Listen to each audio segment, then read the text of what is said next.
Hi guys, this is Carolina Varsity, and we're going to take a look at players of the game from Week 13. I'm Dale Ross. And I'm Matt Maher, the Pet Man, and I'm going to start it off this week. I attended the Mallard Creek and Butler game. Great game between two very good teams, obviously, that have been in the state championship games and won state titles. And, even though it's played on a terrible field Right. and field conditions that I think kind of took away from it. But either way, a lot of guys stood out in this game, so just bear with me. Then we can do a lot of talking here. Uh, First off, Thad Moss. Oh man, what a player! He made some incredible catches. If you hadn't seen the video of the one down on the goal line where he's at tight end and runs the corner route, and Smith puts it up to him, Right. got a great shot on that one. Take a look at that video. He's a heck of a player. And also, when he played defensive end, his moves were unblockable at times. They had so much trouble with this guy. And on top of that, he was an emotional leader for his team, in the victory. He's talked to him after the game. He's a very respectful young man. Um, I see why he's got all the offers he does. Some colleges are going to be real lucky to get that kid. Right. Chancery Bowman, running back, he ran for over 100 yards. I believe it was 110 total yards rushing in the game. He scored the first points of the game on a nice 42-yard touchdown run. And his power speed combination, there were times where, Butler was doing a good job stopping the run. But I think that power and speed combination that he had eventually wore the Butler defense down to where in the fourth quarter, Mallard Creek was able to put the game away by running the ball. Um, so he was real impressive to me. James Smith, Mallard Creek quarterback.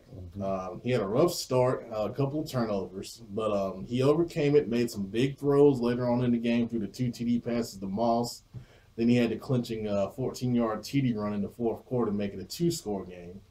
And he's always been a steady leader for this two-time state championship team. And he's a championship quarterback. He gets things done when they need to get done. Right. It's not always the flashiest. He doesn't put up the biggest numbers all the time, but he wins. Right. And that's what you want. That's what counts. In your quarterback position. Ricky Smith, linebacker. He played a big role in slowing down one of the state's top running backs in Benny LeMay. -5 rushing yards in the first half, 50 yards total for LeMay. Smith was everywhere. He had a big sack in the game on Davis Cheek. So, he was getting it done in the running game and the passing game. Right. For linemen, I wanted to shout out a couple linemen here. From Mallard Creek, the lineman I noticed, Grant Gibson. I know he was mentioned on the forum, but I noticed him as well. Led the way with the run game up front for the Mavericks. He helped wear down a tough Butler front seven because he had a couple of tough matchups on that D-line. And, like I said, they won it in the fourth quarter with the run game with those big boys up front. So good job to you, Mr. Gibson. For Butler, Clifton Duck, what can you say about this kid, man? He made plays all over the field. He caught some big passes in the receiving game, had a nice touchdown catch. He ran like an inside seam route, caught the ball between two defenders, had another deep ball in the third quarter to get Butler back in the game. Defense, he had an interception. He left it all out there on the field in his final high school game. Very impressed with him, as we always have been throughout his career. Very athletic individual, yes. Davis Cheek, Butler quarterback. This was probably his best game that I've seen him play. I've seen Butler. This is the third time I've seen Butler this season. This was the best he played all year. He threw 3 touchdown passes. He got out the pocket a lot. He showed a lot of. I wouldn't say he was a dual threat guy with his speed, but he was real slippery.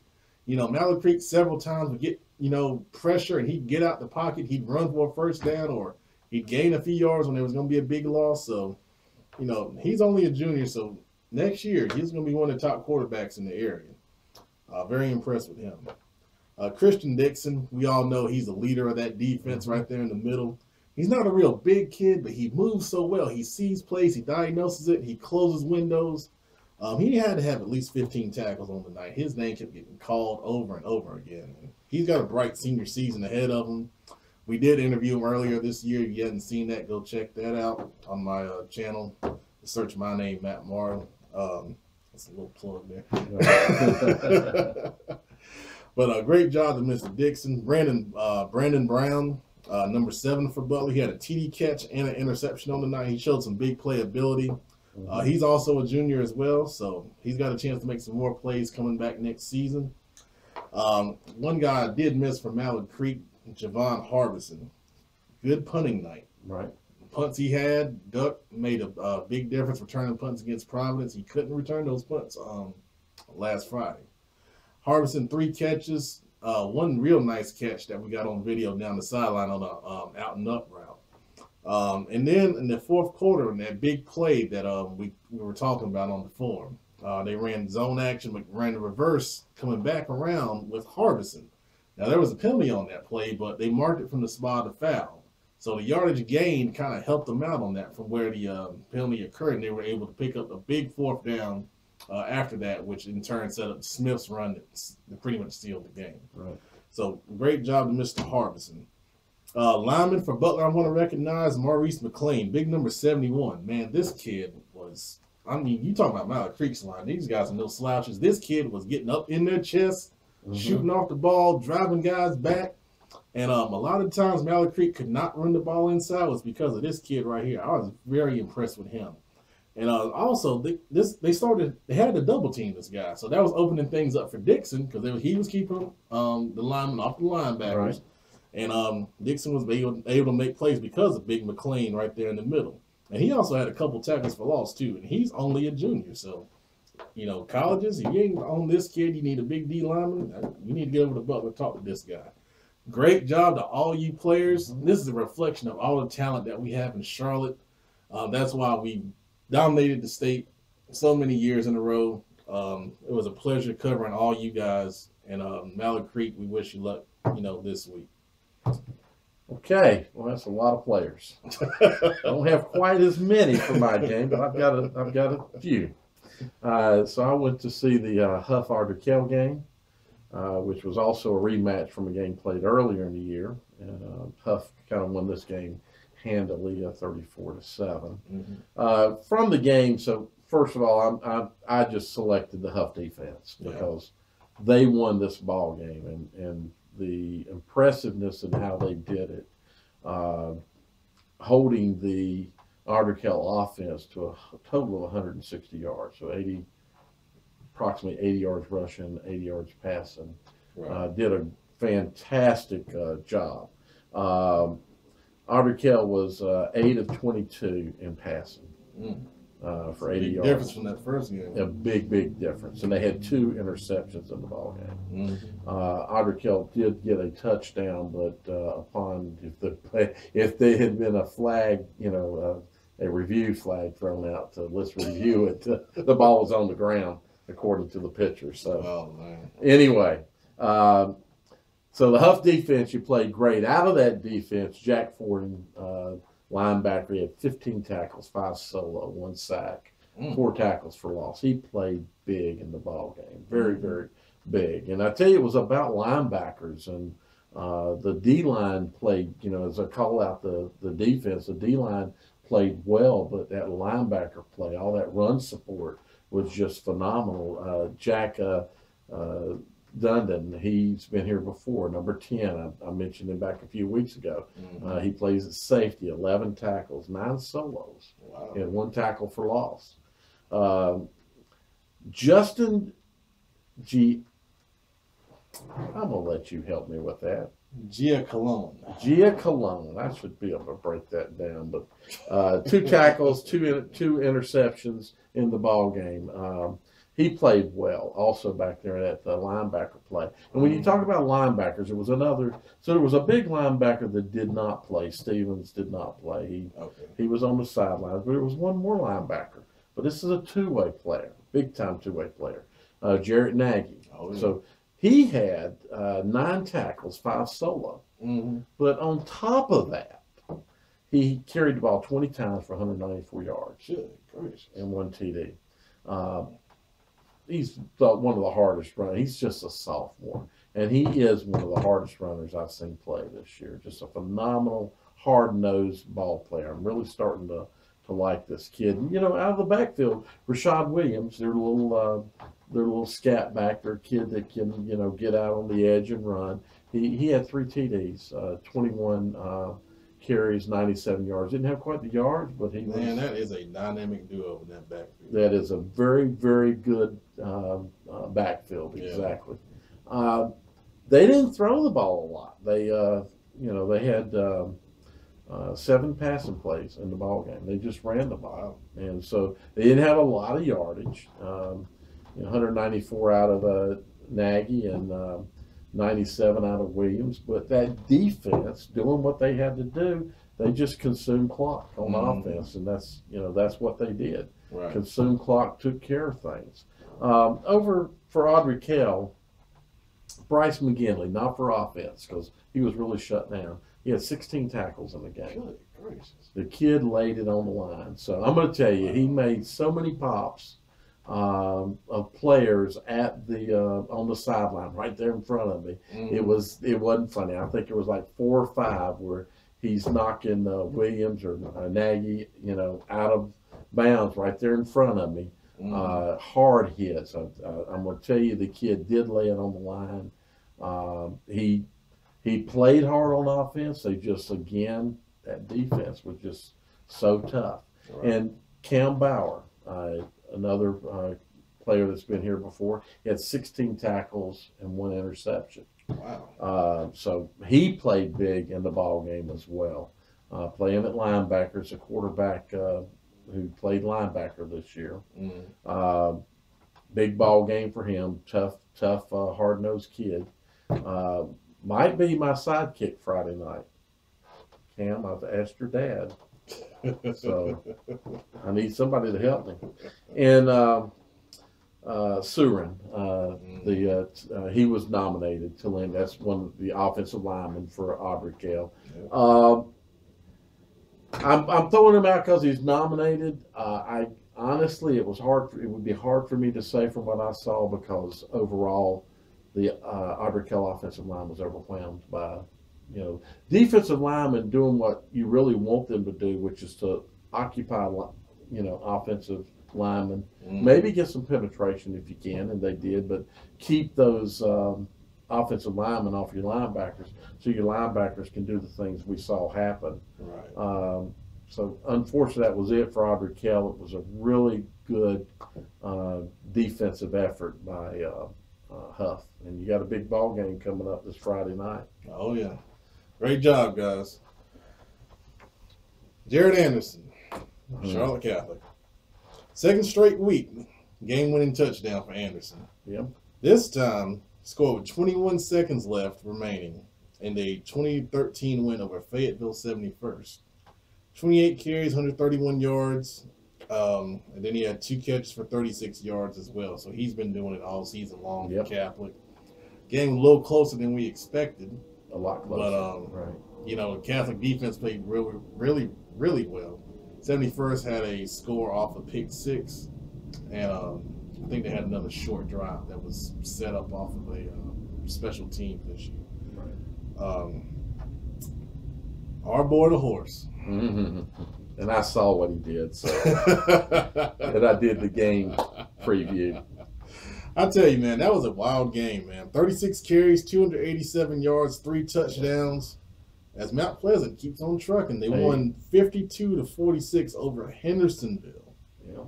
And I assume that's a long drive. That's from Mount Pleasant. From Mount Pleasant, that's a several-hour drive. Several hours. Several hours. I'm glad they won. They made the bus ride a lot easier to take. Hendersonville's over there. If you don't know, it's below Asheville over on I-26. Oh, over there. Good yes, sir. It's right south of Asheville. Good old 2A playoffs, boy. Zephaniah Wall from Monroe, quarterback, threw for 218 yards and 4 touchdowns in their 58-20 win over Forbush in the 2AA playoffs. He also had a rushing touchdown, and 3 of those touchdowns went to Desmond Robinson. Monroe always has skilled talent out the yin-yang, and they always make a deep playoff run. Those guys are really tough down there in 2AA. And they're on a run right now. Yes, they are. You got some more? I do. So from South Iredale, they won. They're kind of continuing to roll as well. They beat Robinson 14-13 Friday night to make it to the third round of the playoffs. A big game with Concord and Alex Gorley. He's been here before, Shrine Bowler.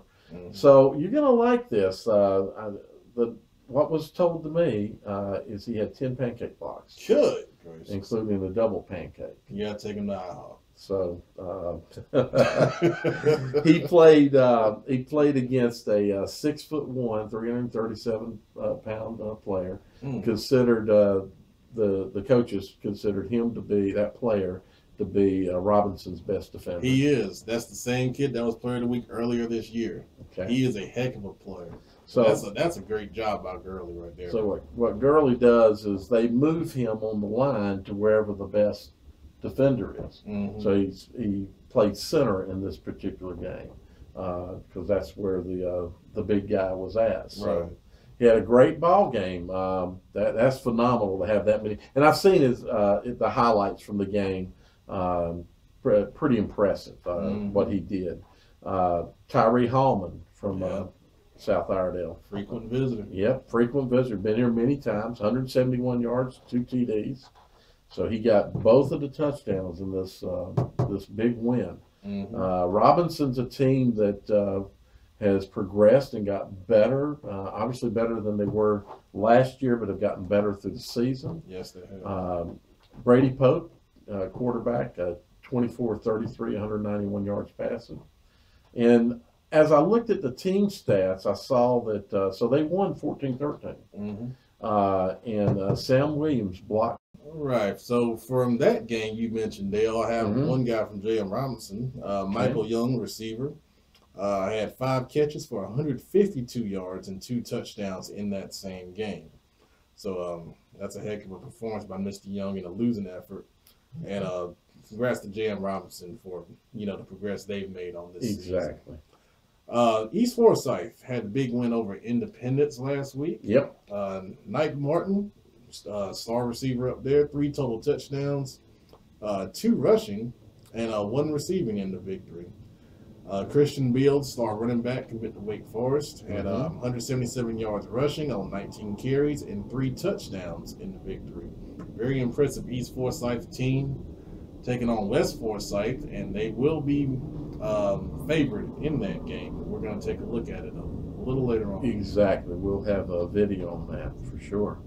South Caldwell in what some people are calling an upset, but South Caldwell was the higher seed in this game. They defeated A.L. Brown. Big reason why, running back Cameron Wright. He had 3 rushing touchdowns in the victory, and they won that game 23-14 to end the Wonder season. Congrats to South Caldwell going up to Dudley as a reward. Yeah, we certainly did not see that coming. We felt like that was a Kannapolis win all the way. Right. And so I'm just trying to get a roster up here. I'll keep going. Yeah, keep going. Taurus Dameron for Lincolnton. He was here last week. And now he's back again. He rushed for 197 yards on 21 carries and scored 3 touchdowns to lead Lincolnton to a 36-6 second round playoff win at Reedsville. So going on the road in the playoffs and getting the big. All right, and sent in to us from the West Forsyth Myers Park game, Darian Slade, one rushing TD and 1 passing TD. Been doing it all season. Been doing it all season, and he was injured in the game. And I think it's questionable. Actually, I saw today, we're doing this video late, that he is not going to be playing Friday night. Oh boy! So that's going to change. He's been a dynamic player on that offense at West Forsyth. Everything goes through him. And for Myers Park nominated was the lineman again, Neal, number 77. He had 2 pancakes, 5 tackles.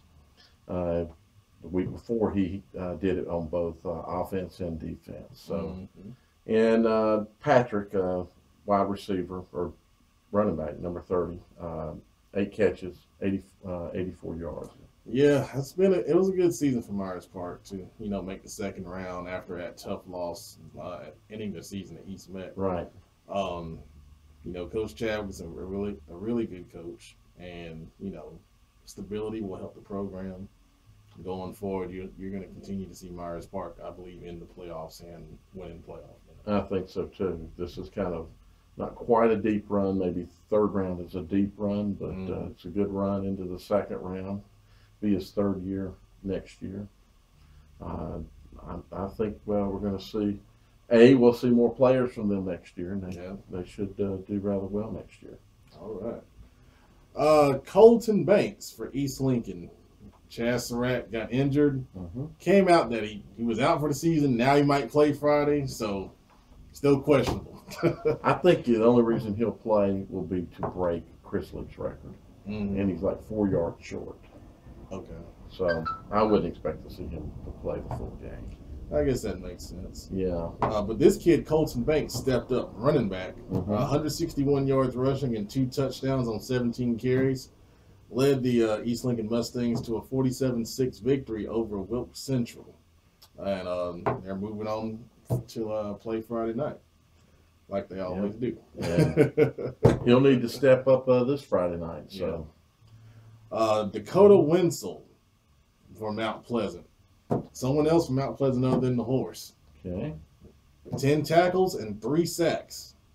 That's real impressive. 10 tackles, yeah. 3 sacks. That's very, very impressive. You ain't kidding.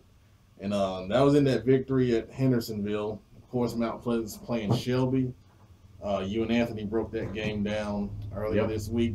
If you hadn't seen the video, go check it out. They had a really good breakdown on that. And you got one more guy. We got one more from South Point. Ryland Etherton. He had 216 yards on 38 carries and 4 TDs. That's a lot of work. That's a lot of work. It was real big in that win. And, of course, Anthony has a nice little write-up about him and what he did. Anthony does a article each week on South Point, so people check that out. And Jeff Miller was also at the game, and Jeff wanted to nominate the offensive line for South Point. He felt like they played big in that win over Statesville, so they beat Statesville 42-21. And the defense, and I guess the holding Statesville to 21 is that's pretty good. That's a pretty dynamic offense. Yeah. So Jeff thought you guys played well, so we thought we'd throw that out there.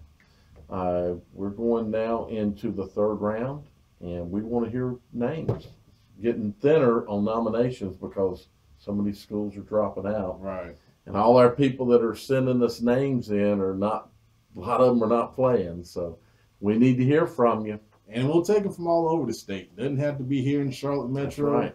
Even if you're getting it done on the coast, we want to hear about it. That's right. So send them in to us. All right. Hopefully you know how to contact us. You can post it below the video here on YouTube. You can come to the forum and post it. You can send us email. You can tweet us at Carolina Varsity. We'll be looking for it. Thank you.